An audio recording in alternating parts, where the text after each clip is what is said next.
Patriarcas y Profetas, capítulo 60. La presunción de Saúl. Después de la asamblea de Gilgal, Saúl licenció el ejército que había acudido a su llamamiento para destruir a los amonitas. Solo retuvo una reserva de 2000 hombres que habían de permanecer apostados bajo su mando en Micmas, y 1000 hombres para que asistieran a su hijo Jonatán en Gabá.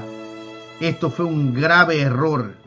Su ejército se había llenado de esperanza y ánimo con la victoria reciente, y si él hubiera procedido inmediatamente contra otras naciones enemigas de Israel, habría dado un golpe decisivo en pro de las libertades de la nación. Mientras tanto, sus belicosos vecinos, los filisteos, estaban activos. Aún después de la derrota de Ebenezer, habían conservado algunos fortines en las colinas de la tierra de Israel, y ahora se establecieron en el mismo corazón del país. En cuanto a facilidades, armas y equipo en general, los filisteos tenían una gran ventaja sobre Israel. Durante el largo periodo de su opresión, habían procurado acrecentar su poder, prohibiéndoles a los israelitas que practicaran el oficio de herreros, no fuera que se fabricaran armas de guerra. Una vez hecha la paz, los hebreos hubieron de seguir acudiendo a las guarniciones filisteas para los trabajos de esa clase que necesitaban. Dominados por el amor a la comodidad y por el espíritu abyecto que creara la larga opresión, los hombres de Israel habían descuidado en alto grado el proporcionarse armas de combate. En la guerra se usaban arcos y hondas, y los israelitas podían obtener estas cosas, pero ninguno de ellos, excepto Saúl y su hijo Jonatán, poseían una lanza o una espada. Ver 1 Samuel capítulo 13 versículo 22. Hasta el segundo año del reinado de Saúl no se hizo esfuerzo alguno por subyugar a los filisteos. El primer golpe fue dado por Jonatán, el hijo del rey, que atacó y venció la fortaleza de Gabá. Los filisteos, exasperados por la derrota que habían sufrido, se dispusieron a atacar con celeridad a Israel. Saúl mandó entonces proclamar la guerra a son de trompeta en toda la tierra, para llamar a todos los hombres de guerra, inclusive las tribus de allende el Jordán, a fin de que se reunieran en Gilgal. Esta orden y citación fue obedecida.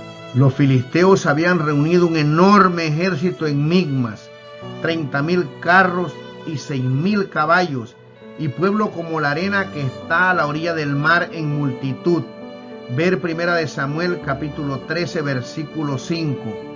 Cuando lo llegaron a saber Saúl y su ejército en Gilgal, el pueblo se atemorizó al pensar en las enormes fuerzas que habría de arrostrar en batalla. No estaban preparados para ello, y muchos estaban tan aterrorizados que rehuían la prueba de un encuentro. Algunos atravesaron el Jordán, en tanto que otros se escondieron en cuevas y hoyos y entre las rocas que abundaban en aquella región. A medida que se acercaba la hora de la batalla, el número de desertores aumentaba, y los que no se habían retirado a sus puestos estaban llenos de temor y de presentimientos desfavorables. Cuando Saúl fue ungido rey de Israel, había recibido de Samuel instrucciones precisas acerca de la conducta que debía seguir en esa ocasión. Bajarás delante de mí a Gilgal, le había dicho el profeta, y luego descenderé yo a ti para sacrificar holocaustos e inmolar víctimas pacíficas. Espera 7 días hasta que yo venga a ti y te enseñe lo que has de hacer. Ver 1 Samuel capítulo 10 versículo 8. Saúl estuvo aguardando un día tras otro, pero sin hacer esfuerzos decididos por animar al pueblo ni inspirarle confianza en Dios. Antes que hubiera expirado el plazo señalado por el profeta, se impacientó por la tardanza y se dejó desalentar por las circunstancias difíciles que le rodeaban. En vez de procurar fielmente preparar al pueblo para el servicio que Samuel iba a celebrar, decidió a la incredulidad y los funestos presentimientos. Buscar a Dios por medio del sacrificio era una obra muy solemne e importante. Dios exigía que su pueblo escudriñara sus corazones y se arrepintiera de sus pecados para que la ofrenda le fuera aceptable y su bendición pudiera acompañar sus esfuerzos por vencer al enemigo. Pero Saúl se había vuelto inquieto y el pueblo, en vez de confiar en Dios y en su ayuda, quería ser dirigido por el rey a quien había escogido. Sin embargo, el Señor seguía interesándose en ese pueblo y no lo entregó a los desastres que le habrían sobrevenido si el brazo frágil de la carne hubiera sido su único sostén. Lo puso en estrecheces para que pudiese convencerse de cuán insensato es fiar en el hombre y para que se volviera a él como a su única fuente de auxilio. Había llegado la hora de la prueba para Saúl. Debía él demostrar si quería o no depender de Dios y esperar con paciencia en conformidad con su mandamiento, revelando así si era hombre en quien Dios podía confiar como soberano de su pueblo en estrecheces, o si iba a vacilar y revelarse indigno de la sagrada responsabilidad que había recaído en él. ¿Escucharía el rey escogido por Israel al soberano de todos los reyes?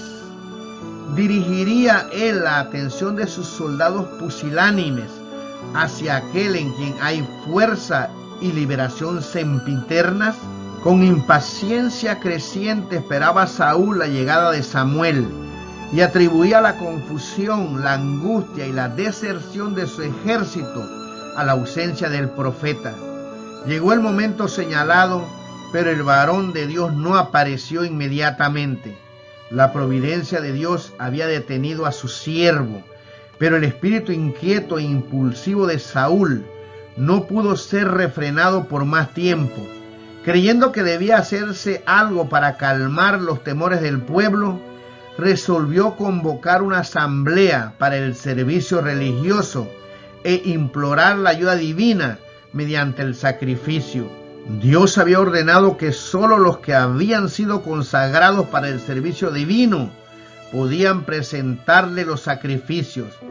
Pero Saúl mandó: traedme holocaustos y sacrificios pacíficos. Ver 1 Samuel capítulo 13 y 14. Y así como estaba equipado con su armadura y sus armas de guerra, se acercó al altar y ofreció el sacrificio delante de Dios. Y como él acababa de hacer el holocausto, he aquí Samuel que venía, y Saúl le salió a recibir para saludarle. Samuel vio enseguida que Saúl había obrado contrariamente a las instrucciones expresas que se le habían dado. El Señor había dicho por medio del profeta que en esa ocasión revelaría lo que Israel debía hacer en esta crisis. Si Saúl hubiera cumplido las condiciones bajo las cuales se prometió la ayuda divina, el Señor habría librado maravillosamente a Israel mediante los pocos que permanecieran fieles al rey. Pero Saúl estaba tan satisfecho de sí mismo y de su obra que fue al encuentro del profeta como quien merecía alabanza y no desaprobación. El semblante de Samuel estaba cargado de ansiedad y tribulación, pero a su pregunta ¿qué has hecho?, Saúl contestó excusando su acto de presunción y dijo: vi que el pueblo se me iba y que tú no venías al plazo de los días y que los filisteos estaban juntos en Micmas. Me dije: los filisteos descenderán ahora contra mí a Gilgal, y yo no he implorado el favor de Jehová. Esforcéme pues y ofrecí holocausto. Entonces Samuel dijo a Saúl: locamente has hecho. No guardaste el mandamiento de Jehová tu Dios que él te había intimado. porque ahora Jehová hubiera confirmado tu reino sobre Israel para siempre. Mas ahora tu reino no será durable. Jehová se ha buscado varón según su corazón, al cual Jehová ha mandado que sea capitán sobre su pueblo. Y levantándose Samuel subió de Gilgal a Gabá de Benjamín. O Israel debía dejar de ser el pueblo de Dios, o el principio en que se fundaba la monarquía debía mantenerse y la nación debía ser gobernada por un poder divino. Si Israel quería pertenecer enteramente al Señor, si la voluntad de lo humano, de lo terrenal, se mantenía en completa sujeción a la voluntad de Dios, Él continuaría siendo el soberano de Israel. Sería Él su defensa, mientras el rey y el pueblo se condujeran como subordinados a Dios. Pero ninguna monarquía podía prosperar en Israel si no reconocía en todas las cosas la autoridad suprema de Dios. Si en esta hora de prueba Saúl hubiera demostrado alguna consideración por los requerimientos divinos, el Señor podría haber realizado su voluntad por medio de él. Al fracasar entonces demostró que no era apto para desempeñar el cargo de vicerregente de Dios ante su pueblo. Más bien descarriaría a Israel. Su voluntad y no la voluntad de Dios sería el poder dominador. Si Saúl hubiera sido fiel, su reino se habría afirmado para siempre. Pero en vista de que había fracasado, el propósito de Dios debía ser alcanzado por medio de otro. El gobierno de Israel debía ser confiado a quien gobernara al pueblo de acuerdo con la voluntad del cielo. No sabemos cuáles son los grandes intereses que pueden hallarse en juego cuando Dios nos prueba. No hay seguridad excepto en la obediencia estricta a la palabra de Dios. Todas sus promesas se han hecho bajo una condición de fe y obediencia, y el no cumplir sus mandamientos impide que se cumplan para nosotros las abundantes provisiones de las Escrituras. No debemos seguir nuestros impulsos ni depender de los juicios de los hombres. Debemos mirar la voluntad revelada de Dios y andar de acuerdo con sus mandamientos definitivos, cualesquiera que sean las circunstancias. Dios se hará cargo de los resultados mediante la fidelidad a su palabra. Podemos demostrar en las horas de las pruebas, delante de los hombres y de los ángeles, que el Señor puede confiar en que aún en lugares difíciles cumpliremos su voluntad, honraremos su nombre y beneficiaremos a su pueblo. Saúl había perdido el favor de Dios y sin embargo no quería humillar su corazón con arrepentimiento. Lo que le faltaba en piedad verdadera, quería suplirlo con su celo en las formas religiosas.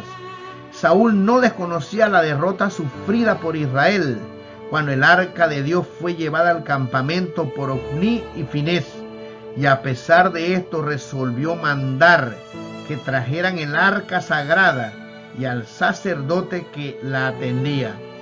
Si por estos medios lograba inspirar confianza al pueblo, esperaba que podría reorganizar su ejército disperso y presentar batalla a los filisteos.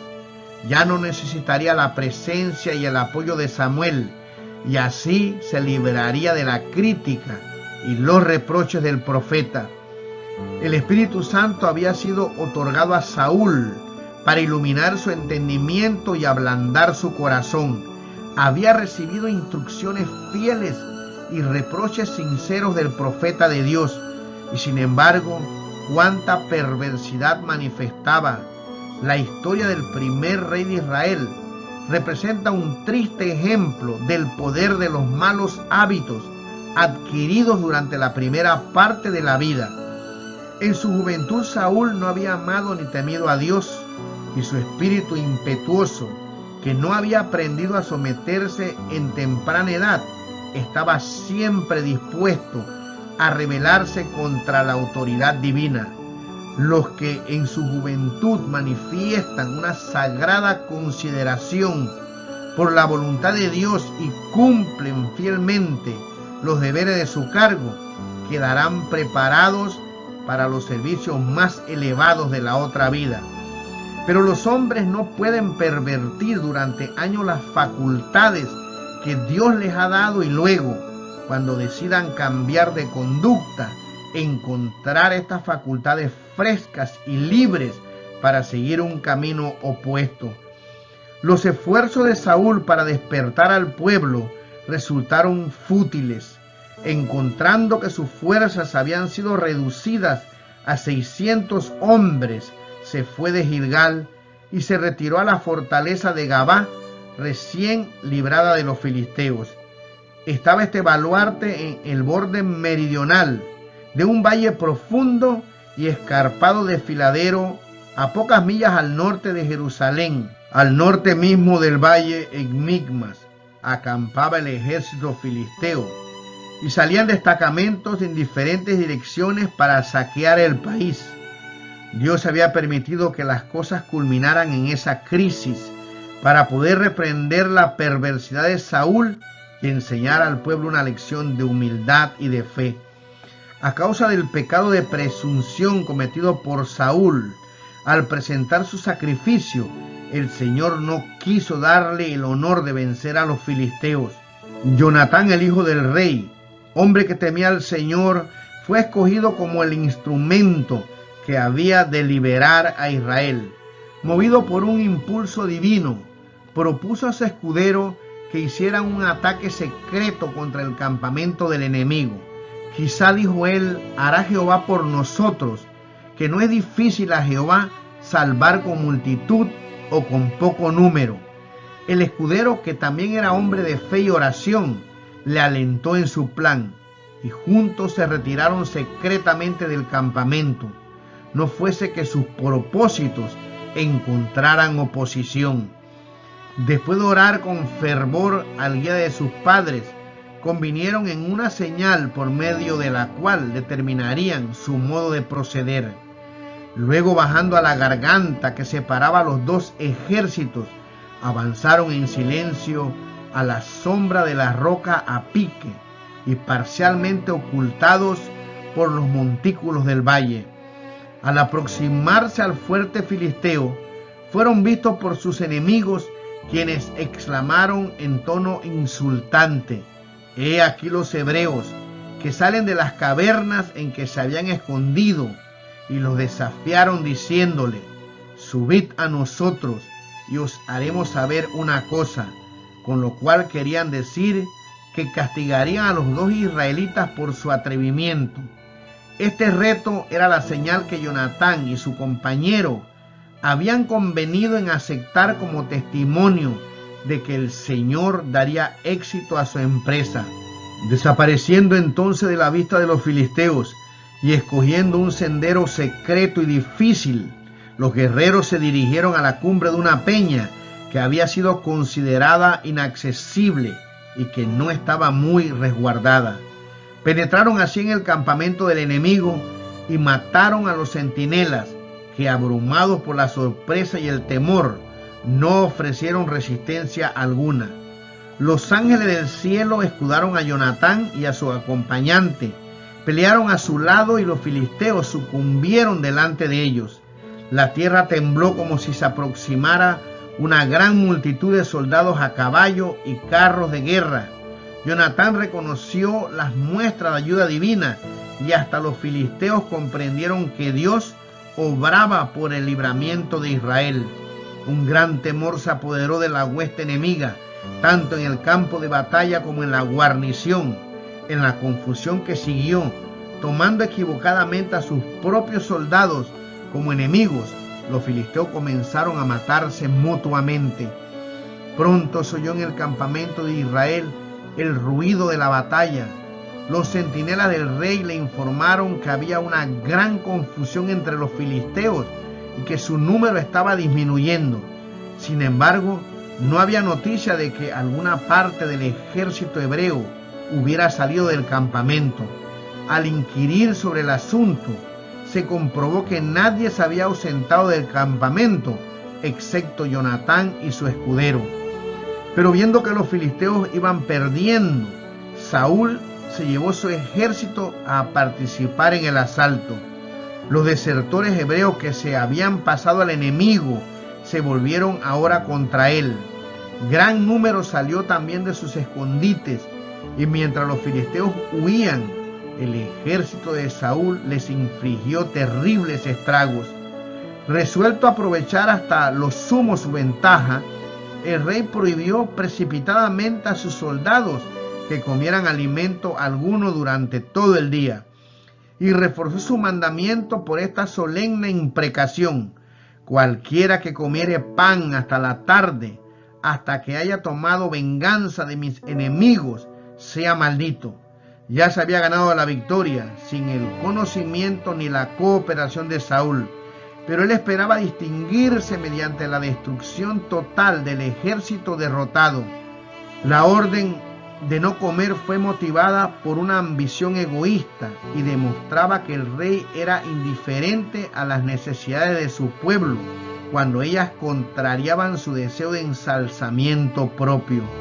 Y al confirmar esta prohibición mediante un juramento solemne, demostró Saúl que era profano a la vez que temerario. Las palabras mismas de la maldición atestiguan que el celo de Saúl era en favor suyo y no para la gloria de Dios. Declaró que su propósito no era que el Señor fuese vengado de sus enemigos, sino que haya tomado venganza de mis enemigos. La prohibición dio lugar a que el pueblo violase el mandamiento de Dios. Había estado peleando todo el día y se sentían débiles por la falta de alimento. Y tan pronto como terminaron las horas abarcadas por la restricción, cayeron sobre el botín de guerra y devoraron carne con sangre, violando así la ley que prohibía comer sangre. Durante la batalla, Jonatán, que nada sabía del mandamiento del rey, lo violó inadvertidamente al comer un poco de miel mientras pasaba por el bosque. Saúl lo puso por la noche. Había declarado que la violación de su edicto sería castigada con la muerte. Aunque Jonatán no se había hecho culpable de un pecado voluntario, a pesar de que Dios le había preservado la vida milagrosamente y había obrado la liberación por medio de él, el rey declaró que la sentencia debía ejecutarse. Perdonar la vida a su hijo habría sido de parte de Saúl. Reconocer tácitamente que había pecado al hacer un voto tan temerario habría humillado su orgullo personal. Así me haga Dios, fue la terrible sentencia, y así me añadas que sin duda morirás, Jonatán. Saúl no podía atribuirse el honor de la victoria, pero esperaba ser honrado por su celo en mantener la santidad de su juramento, aún a costa del sacrificio de su hijo. Quería grabar en la mente de sus súbditos el hecho de que la autoridad real debía mantenerse. Hacía poco que en Gilgal, Saúl había pretendido oficiar como sacerdote, contrariando el mandamiento de Dios. Cuando Samuel le reprendió, se obstinó en justificarse, ahora que se había desobedecido su propio mandato, a pesar de que era un desacierto y había sido violado por ignorancia. El rey y padre sentenció a muerte a su propio hijo. El pueblo se negó a permitir que la sentencia fuese ejecutada. Desafiando la ira del rey, declaró: ¿Ha pues de morir Jonatán, el que ha hecho esta salud grande en Israel? No será así. Vive Jehová, que no ha de caer un cabello de su cabeza en tierra, pues que ha obrado hoy con Dios. El orgulloso monarca no se atrevió a menospreciar este veredicto unánime, y así se salvó la vida de Jonatán. Saúl no pudo menos de reconocer que su hijo le era preferido tanto por el pueblo como por el Señor. La salvación de Jonatán constituyó un reproche severo para la temeridad del rey. Presintió que sus maldiciones recaerían sobre su propia cabeza. No prosiguió ya la guerra contra los filisteos, sino que regresó a su pueblo melancólico y descontento. Los que están más dispuestos a excusar o justificarse en el pecado son a menudo los más severos para juzgar y condenar a los demás. Muchos, como Saúl, atraen sobre sí el desagrado de Dios, pero rechazan los consejos y menosprecian las reprensiones. Aun cuando están convencidos de que el Señor no está con ellos, se niegan a ver en sí mismos la causa de su dificultad. Albergan un espíritu orgulloso y jactancioso, mientras se entregan a juzgar y reconvenir cruel y severamente a otros que son mejores que ellos. Sería bueno que cuantos se constituyen en jueces meditase en estas palabras de Cristo: con el juicio con que juzgáis, seréis juzgados, y con la medida con que medís, os volverán a medir. Mateo capítulo 7, versículo 2. A menudo los que procuran ensalzarse se ven puestos en situaciones que revelan su carácter. Así pasó en el caso de Saúl. Su conducta convenció al pueblo de que apreciaba el honor y la autoridad reales más que la justicia, la misericordia o la benevolencia. Así fue inducido a ver el error que había cometido al rechazar la forma de gobierno que Dios le había dado. El pueblo había renunciado al profeta piadoso, cuyas oraciones habían traído grandes bendiciones, por un rey que en su celo ciego había impenetrado una maldición sobre ellos. Si los hombres de Israel no hubieran intervenido para salvar la vida de Jonatán, su libertador habría perecido por decreto del rey. ¿Con qué dudas y vacilaciones debe haber seguido aquel pueblo desde entonces la dirección de Saúl? Cuán amargo les habría sido pensar que había sido colocado en el trono por decisión de ellos mismos. El Señor soporta por mucho tiempo los extravíos de los hombres y a todos les otorga la oportunidad de ver y abandonar sus pecados. Pero aun cuando pareciera que hace prosperar a los que menosprecian su voluntad y pasan por alto sus advertencias, pondrá oportuna y seguramente de manifiesto la insensatez de ellos.